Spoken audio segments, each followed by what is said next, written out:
सुरख खिड़की खोली यन तो क्वीन देख दो कैसणी। सुरख खिड़की खोली कुछ तो खास होनो मैं माँ, हाँ हाँ क्वीत बात होली। सुदित क्वीन देख दो लुक छुपी। सुरख खिड़की खोली सुरख। नहीं जी, आपका गीत बहुत कुछ ही दिनों में बहुत पॉपुलर हो गया है। मैं ये जानना चाहता हूँ कि ये जो गीत है ये कब लिखा और किस तरह से फिल्मांकन हुआ है इसका? हाँ जखमल जी, ये गीत काफ़ी लोगों ने बहुत पसंद कर रहे हैं और ये कोरोना के टाइम पे लिखे हुए गीत हैं। कोरोना से पहले मैं अगस्त में पौड़ी चला गया था अपने घर में और पिछले 6 महीने से मैं वहीं था और घर के अंदर बैठे बैठे भाई यही रचनाएं कर रहा था, कुछ गीत लिख रहा था। तो उन्हीं में से एक गीत था ये कोई तो बात होली, है ना। तो वो लोगों ने और ख़ासतौर से नव युवकों ने उसको बहुत पसंद किया। अब मैं पिछले 45 साल से इस लाइन में काम कर रहा हूँ और मेरा अपना एक स्टाइल है, अपना एक तरीका है जो मैं अपने घर गांव की बातें ज़्यादा मैं अपने गीतों में लेके चलता हूँ आगे। तो मुझे खुशी है कि नवयुवक और आज की पीढ़ी के बच्चे भी उसको पसंद करते हैं। वही मैं ये जानना चाहता हूँ कि ये जो गीत के, क्योंकि आपके जितने भी गीत हैं उनके पीछे कोई ना कोई कहानी है, तो इस गीत के पीछे क्या कहानी है? नहीं, जब गीत के सब्जेक्ट की जो बात है तो उसमें अब जखमल जी आपको पता है कि हमारे पहाड़ों के युवा जो हैं ना थोड़ा झिझकते हैं अपने आप को व्यक्त करने में, अपने मन की बात कहने में। और मैदान के बच्चे या प्लेन्स के बच्चे तो थोड़ा स्मार्ट होते हैं ज़्यादा, लेकिन हमारे यहाँ के बच्चों में ख़ासतौर से ग्रामीण क्षेत्र के बच्चों में ये झिझक है, वो अपने प्यार को सीधे व्यक्त नहीं कर पाते हैं, झिझक है उनमें। तो वो झिझक उस लड़के के अंदर भी है। तो वो केवल ये कल्पना कर रहा है कि इसने अगर खिड़की खोली है तो मेरे लिए खोली है और कुछ तो बात है मेरे अंदर जो उसने मुझको खिड़की खोल के देखा है ना। तो ये जो साइकोलॉजी है हमारे पहाड़ के बच्चों की कि वो डायरेक्ट आई लव यू बोलने की वो नहीं है, झिझकते हैं बोलने में, अपने आप को एक्सप्रेस करने में, चाहे लड़की हो चाहे लड़का हो। तो वो उस लड़के की साइकोलॉजी थी और वो बाकी अपने आप में उसको ये लगता है कि अगर खिड़की खुली है मेरे लिए तो मेरे अंदर कोई ना कोई बात है जरूर। ये पौड़ी की तरफ एक गांव है, ये कविलास ने इसको पिक्चराइज किया है, वही टीम लेके वहाँ गांव चला गया था और वहाँ पे इन्होंने उसको शूट किया और फिर एडिटिंग यहाँ की।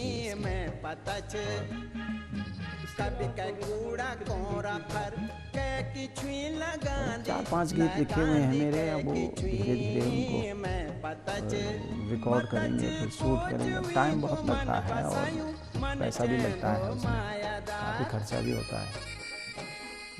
तो धीरे धीरे करेंगे, मेरी तो स्पीड यही है। सोच तोली कुछ तो खास बोलूं मैं माँ, हाँ हाँ कोई तो बात होली। जैसे आजकल के गीतकार जो एक गीत लिख रहे हैं और अपने आप को लोग गायक और लोग गायिका कह रहे हैं, तो जो आपके गीतों में जो पहाड़ झलकता था जी, जो झलकता है पहाड़ को आपने जिया और भोगा जी, तो वो नयापन और वो मतलब हम लोग उन गीतों में उस दर्द को क्यों नहीं महसूस कर पाते हैं? असल में जो हमारे नव युवक हैं इस लाइन में आ रहे हैं और बहुत बड़ी संख्या में आ रहे हैं, ये अच्छी बात है कि बहुत बड़ी संख्या में ये इस गढ़वाली गीत संगीत के क्षेत्र में बच्चे आ रहे हैं, लेकिन उनका जो दृष्टिकोण है वो जो फॉलो कर रहे हैं वो हिंदी गानों को फॉलो कर रहे हैं। जहाँ तक मेरा अपना स्टडी है, वो हिंदी गानों की तरफ जा रहे हैं और वो चीज़ वो इसमें लाना चाहते हैं। बजाय आप बम्बई की तरफ जाएं, दिल्ली की तरफ जाएं, आपको वापस उत्तराखंड की तरफ जाना चाहिए, पहाड़ों की तरफ जाना चाहिए, जहाँ इस भाषा के बोलने वाले लोग हैं उनकी तरफ जाना चाहिए, उन लोगों के पास जाना चाहिए। लेकिन वो धीरे धीरे पहाड़ उनके गीतों से नदारद होते चले जा रहे हैं और वो उससे बाहर निकल रहे हैं। केवल भाषा वो भी अधकचरी भाषा ही रह जा रही है उसमें, और बाकी उनका अपना जो विज़न है, जो सोच है, वो इस तरफ है, हिंदी गानों की तरफ या पंजाबी गानों की तरफ या दूसरे प्रांतों के गानों के में जो वो चकाचौंध देखते हैं वही चकाचौंध लाने की कोशिश वो अपने गढ़वाली गीतों में कर रहे हैं। तो अब ये कितना सही है, कितना गलत है, होना चाहिए नहीं होना चाहिए, ये विवाद की बात है, विषय है। लेकिन मैं सोच रहा हूँ कि अगर हम किसी एक गढ़वाली गीत गा रहे हैं तो हमारे गीत में गढ़वाल होना चाहिए। कुमाऊनी गा रहे हैं तो कुमाऊँ होना चाहिए, और जौनसारी गा रहे हैं तो उसमें जौनसार नज़र आना चाहिए।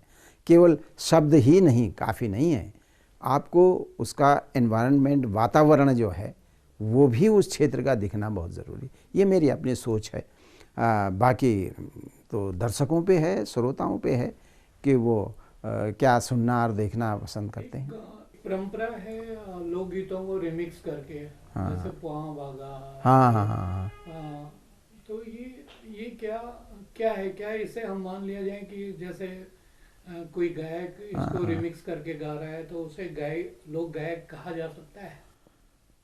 नहीं, असल में जखमौली जी, लोक गायक तो लोक बनाता है, वहाँ के लोग बनाते हैं। अगर आप उन लोगों की बात करेंगे जिस लोक के आप गीत गा रहे हैं, जिस लोक भाषा के आप गीत गा रहे हैं, तो ये तय तो उनको करना है, उस क्षेत्र के लोगों को करना है कि वो वास्तव में उनके दुख दर्द, दुख सुख की बात करता है कि नहीं करता है, तभी वो लोक गायक है। अगर उसमें लोक गायब है, लोक की पीड़ा, लोक का सुख दुख, लोक की परंपराएं, लोक तत्व गायब हैं उस गीत में, तो फिर वो न तो वो लोकगीत है और न ही गाने वाला लोक गायक है। तो ये तय पब्लिक करेगी, ये तय श्रोता करेंगे, लोक समाज के लोग करेंगे कि हाँ, ये जैसे यही चीज़ आपके नेताओं में है। नेता को तो जनता बनाती है ना। अब जनता तय करती है कि ये हमारा प्रतिनिधि है, और जनता ने रिजेक्ट कर दिया तो वो किस बात का नेता। देखिए, एक बड़ी डिमांड, नेताओं की बात की है तो आपने, एक बड़ी डिमांड लोगों में ये लोग इंतजार कर रहे हैं कि जो दो शासनकाल में आपने 2 गाने लिखे, अब तीसरे का इंतजार है। नहीं जगमोला जी, ये ठेका मैं लेने को तैयार नहीं हूँ, है ना, कि भाई जो भी मुख्यमंत्री आया उस पर आप जो है गीत बनाएंगे, ये ठेका जो है मैं लेने को तैयार नहीं हूँ। और बाकी रही गलत सलत बातें, उस पर हम अपने विचार भी रखते हैं, व्यक्त करते रहते हैं, ऑनलाइन भी करते रहते हैं, लेकिन उसके लिए प्लानिंग की जाए, ये किया जाए, तो ये मैंने कांग्रेस के शासनकाल में भी लिखा, बीजेपी के शासनकाल में लिखा। ये 2 ही पार्टियां हैं जो इस प्रदेश में राज करती हैं। अब बार बार उनके खिलाफ लिखना, बार बार वो करना, तो और उसके लिए मुझे ये नियुक्त करना कि जी यही करेगा ये काम, ये आदमी करेगा। मैंने बहुत गालियां खा ली, बहुत धमकियां मुझे मिल चुकी हैं इन दोस्त में, है ना। लेकिन अब ये है कि मैं अपने लोक समाज के लिए भी लिख रहा हूँ, और जो ये लोग इस किस्म की फरमाइश कर रहे हैं, ये लोग से जुड़े हुए लोग नहीं हैं, ये यहाँ शहरों के लोग हैं ज़्यादातर, और वो उनका अपना किसी न किसी का कांग्रेसी मानसिकता का होगा तो वो बीजेपी के खिलाफ कुछ लिखवाना की कोशिश करता है, बीजेपी वाला हुआ तो वो कांग्रेस के खिलाफ लिखवाने की कोशिश करता है। और आपने ये देखा होगा कि मेरे इन दोनों गीतों में दोनों पार्टियों के शासनकाल का उसमें उल्लेख है। ये नहीं है कि ये कोई मुझ पे लगाए कि किसी ने लिखवाया है गीत। मैं किसी के कहने पे गीत नहीं लिखता हूँ। मैं अपनी आत्मा की आवाज़ और अपनी पब्लिक, अपनी जनता जिन्होंने मुझे जो मुझे मेरे श्रोता हैं, मैं उनके हिसाब से चलता हूँ, न कि किसी के कहने से चलता हूँ। तो ये कह देना कि जी अब जितने भी मुख्यमंत्री होंगे नयन सिंह नेगी उन पे गीत लिखता रहेगा, ये नहीं। मेरे पास और भी विषय हैं, हमारे समाज में और भी चीज़ें हैं, तो मैं उनकी तरफ भी ध्यान देता हूँ, समाज के सामने लाने की कोशिश करता हूँ। लेकिन राजनीति पे जो मेरे ख्याल से वो पर्याप्त है। दोनों पार्टियों में जो यहाँ शासन करती हैं, एक साल एक टर्म्स में कांग्रेस आती है, फिर बीजेपी आती है, फिर कांग्रेस, यही चलता रहता। उन पे मैं उसमें लिख चुका हूँ। लेकिन मैं इस किस्म की वो नहीं लेना चाहता कि जी मेरी जिम्मेदारी है कि मैं इसको उजागर करूँ। ये तो आप सब पत्रकारों की जिम्मेदारी है, आप उजागर करिए जो भी घोटाले हो रहे हैं, गलत काम हो रहे हैं, आप भी तो उजागर करिए उस चीज़ को। मैं अपने लोक के गीत लिख रहा हूँ और लोग उसे पसंद कर रहे हैं। आज जिस गीत का आपने अभी जिक्र किया है, तो मैं उसमें देख रहा था, उसको 33-34 लाख लोग उसको देख चुके हैं। बहुत है, पर्याप्त है एक छोटे से राज्य में। जी।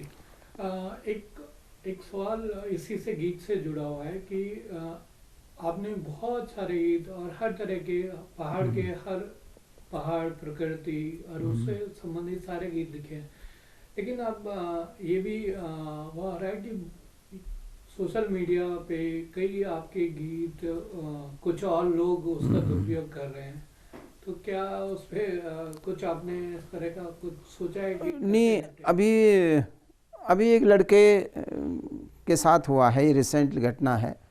वो इधर ग्रामीण क्षेत्र का था, पौड़ी ज़िले के ही, और इंटर में पढ़ रहा है और 17 साल की उम्र का लड़का। वो बाद में पता चला जब पुलिस में केस हुआ, वो ब्लैकमेलिंग पे उतर गया था कि मेरे अकाउंट में इतना पैसा डालो, नहीं तो मैं इस गीत को जो है फर्जी आईडी बना के उसमें अपलोड कर दूंगा और ये कर दूंगा। और उसने कुछ अपने उसमें किए भी हैं।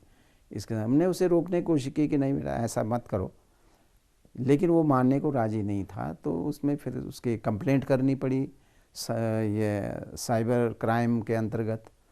तो फिर लाए पुलिस वाले, उसे पकड़ के भी लाए। और लेकिन वो पढ़ रहा था और 17 साल की उम्र का था। तो फिर उससे मैंने कहा यार इसका भविष्य ख़राब हो जाएगा अगर साइबर क्राइम के अंतर्गत इस पर सज़ा हो गई, FIR दर्ज हो गई, तो इसके भविष्य का सवाल था। फिर मैंने उसको माफ़ कर दिया और वो उससे माफ़ी नामा लिखवा दिया कि मैं मुझसे गलती हो गई, मैं भविष्य में नहीं करूँगा ऐसा। तो ऐसे ही और लोग भी करते हैं। तो उनको ये समझने की ज़रूरत है कि भाई किसी का कॉपीराइट है, आपको कोई अधिकार नहीं बनता है कि आप उसे अपने उसमें डालें। अगर आपने एक चैनल खोल रखा है तो आपने अपने दम पे खोलना चाहिए चैनल, न कि आप दूसरों का माल अपनी दुकान में सजाने का क्या औचित्य है, क्या तुक है। आप अपने विचार रखिए। अगर ज़रूरी नहीं आप गीत ही रखें अपने चैनल में, अपने विचार भी रखिए, है ना। आप किसी दूसरी विधा के अगर आप है, आपके अंदर कुछ चीज़ कुल बुला रही है तो उसको निकालिए।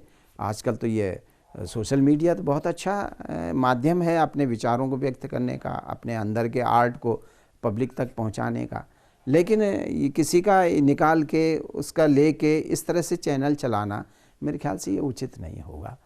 और ये चोरी चकारी साहित्यिक कामों में, संगीत के कामों में उचित नहीं होती। जो कुछ बात हुई, हाँ, इसके बाद अगला गाना कब उम्मीद करें हम? हाँ, मैं अगला गाना की तैयारी कर रहा हूँ और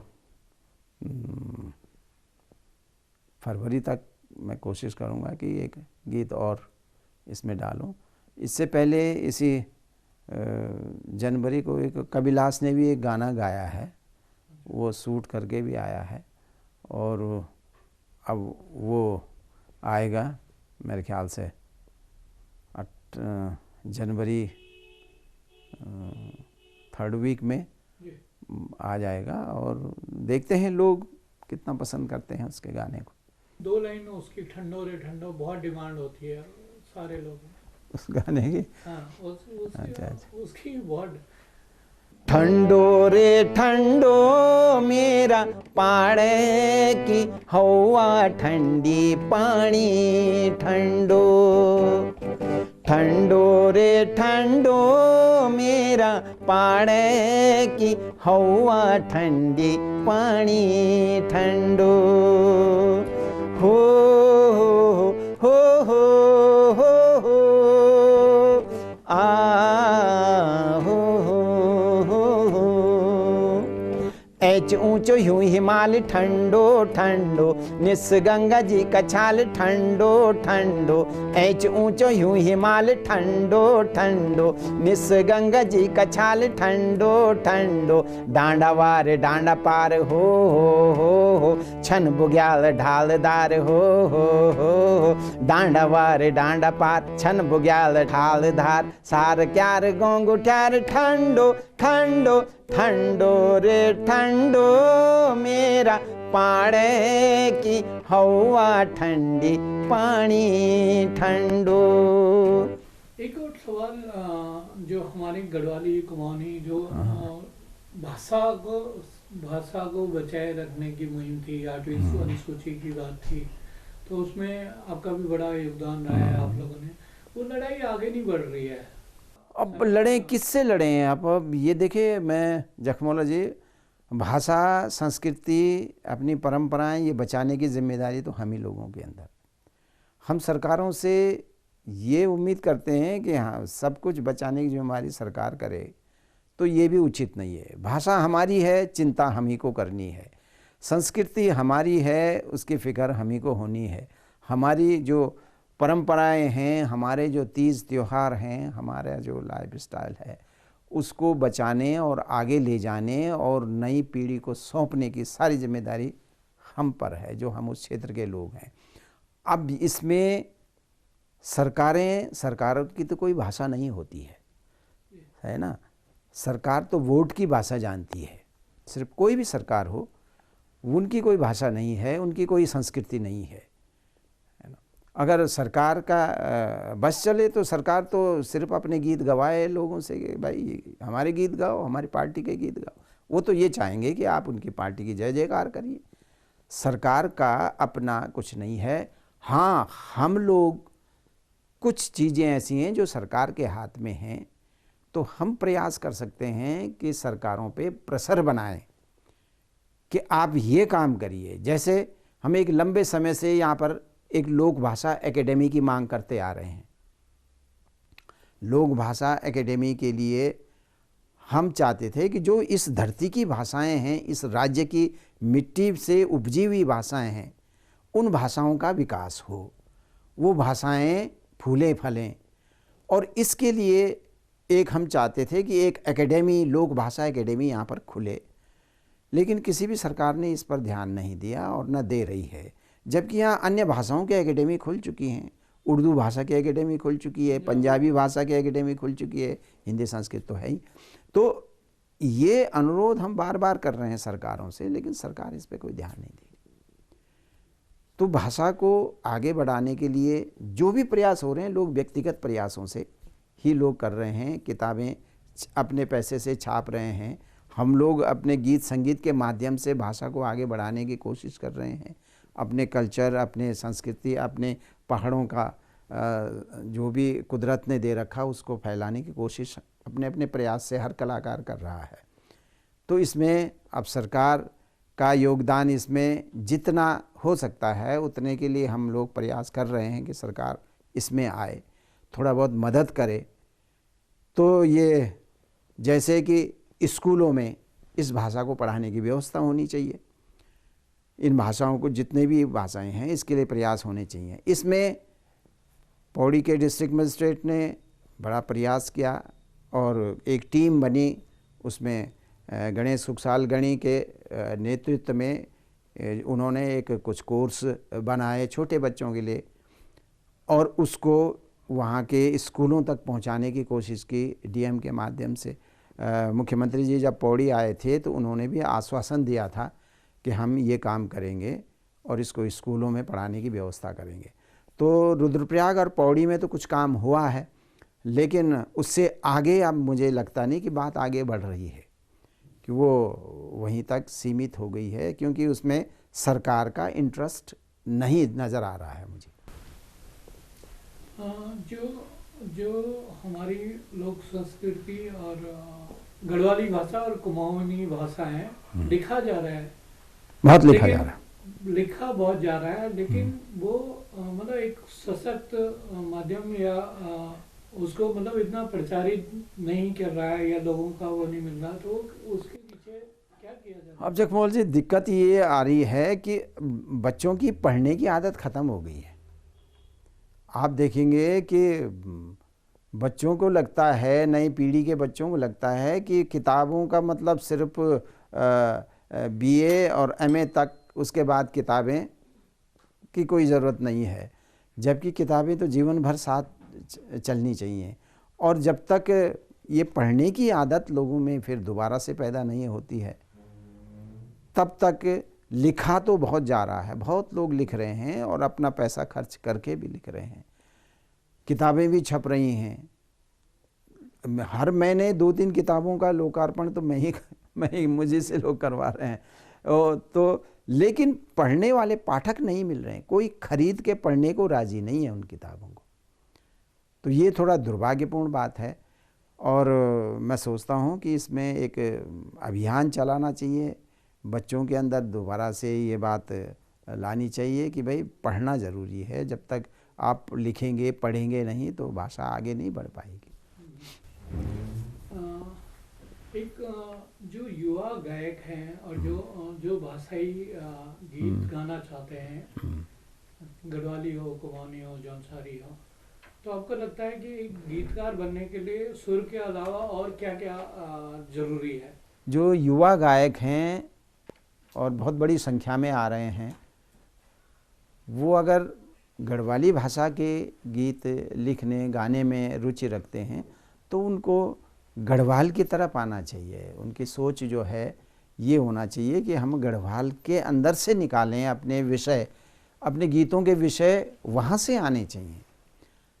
लेकिन जैसा मैंने पहले भी कहा कि कुछ बहुत सारे युवकों में ये देख रहा हूँ मैं कि वो उनका सोच जो है वो हिंदी गानों की तरफ ज़्यादा है, और हिंदी पंजाबी इन गानों की तरफ उनकी सोच ज़्यादा है। तो वो जब तक आप अपने लोक की तरफ नहीं जाएंगे, अपने लोक के बारे में नहीं जानेंगे, तब तक आप उस लोक के लिए अच्छे गीत नहीं लिख सकते हैं, ये मेरा मानना है। तो मैं तो नवयुवकों से यही निवेदन करूँगा कि वो अगर गढ़वाली क्षेत्र में आते हैं, लोकगीत लोक संगीत के क्षेत्र में आते हैं, तो उस लोक के अंदर घुसें, वहाँ से चीज़ें निकाल के लाएं, तो ज़रूर लोगों का प्यार स्नेह मिलेगा, ज़रूर लोगों का उनकी तरफ ध्यान जाएगा, और निश्चित रूप से उनकी रचनाएं जो हैं वो एक बेहतर ढंग से लोगों तक पहुँच पाएगी। सुदित कुईन औंदु का स्वेणम आधा राती मैया खूली कुछ खास खोलू मैं माँ, हाँ हाँ कुछ बात हो रही। सुदित कुईन देख तू कैसनी सुरख खिड़की खोली, सुरख सुरख सुरख